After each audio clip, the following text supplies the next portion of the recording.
जय गुरुदेव। स्वामी जी महाराज ने एक कहानी सुनाई। कहानी तो छोटी सी थी, लेकिन उसने जो सीख दी वह बड़ी गहन और गंभीर है। एक महात्मा का शिष्य भीख मांगने जाया करता था तो गृहस्थ के दरवाजे पर कहता था कि गुरु बंदी छोड़। एक घर में एक तोता पिंजरे में टंगा था। वो उसकी आवाज को रोज सुनता था। उस शिष्य ने जब उस दरवाजे पर आवाज लगाई तो तोते ने कहा कि तेरा गुरु बंदी छोड़। उसने पूछा कि मेरा बंधन कैसे टूटेगा। शिष्य बोला कि ठीक है, पूछ कर बताऊंगा। शिष्य जब आश्रम पर गया तो गुरुजी से तोते की बात बताई। उसको सुनते ही गुरुजी बेहोश हो गए।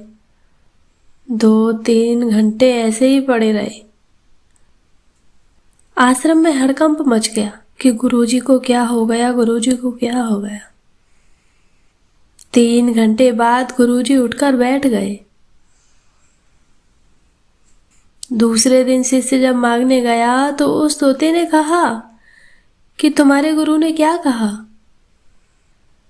शिष्य गुस्से से बोला कि तूने तो मेरे गुरुजी को बीमार ही कर दिया। तेरा संदेश सुनते ही गुरुजी 3 घंटे बेहोश रहे। उसने तोते को बहुत कुछ बुरा भला कहा। यह सुनते ही तोता पिंजरे में गिर पड़ा। जब 2-3 घंटे वह नहीं उठा तो घर वाले समझे कि वो मर गया और उसे पिंजरे से निकालकर दूर फेंक आए।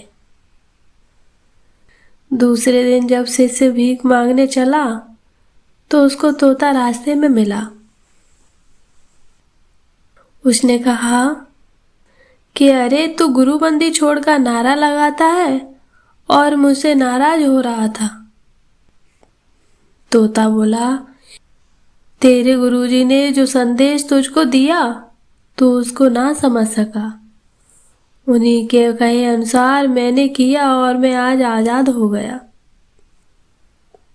कहने का मतलब यह है कि महापुरुषों की निराली अदा है। वो खुलकर कोई बात नहीं कहते, इशारे में समझा देते हैं, कह देते हैं। जो उनके इशारे समझता है वो परमार्थ के रास्ते पर बढ़ता चला जाता है, और जो उनके इशारे नहीं समझता वो बात चाहे जितनी लंबी चौड़ी करे, आगे पीछे 24 घंटे घूमता रहे पर कुछ ले नहीं पाता। इसीलिए कबीर साहब ने कहा है, सैन वैन समझे नहीं तासो कुछ न कहन। तो सहजो बाई कहती हैं कि मेरे गुरु जब खुश हुए तो उन्होंने दोनों आंखें बंद कर दी और कहा कि तू मेरा इशारा समझ ले, यानी ध्यान भजन में लग जा। उसमें जो धन मिले वो मुझको बता।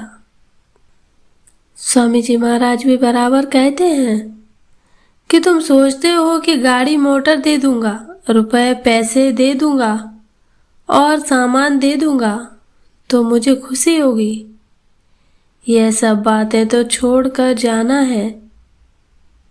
खुशी तो तब होगी जब तुम्हें जो नाम की पूंजी मिली है उसकी कमाई करोगे, उसको आकर मुझको सुनाओगे, तब खुशी होगी, क्योंकि वही आत्मधन तुम्हारे साथ जाएगा, वह तुम्हें कभी नहीं छोड़ेगा।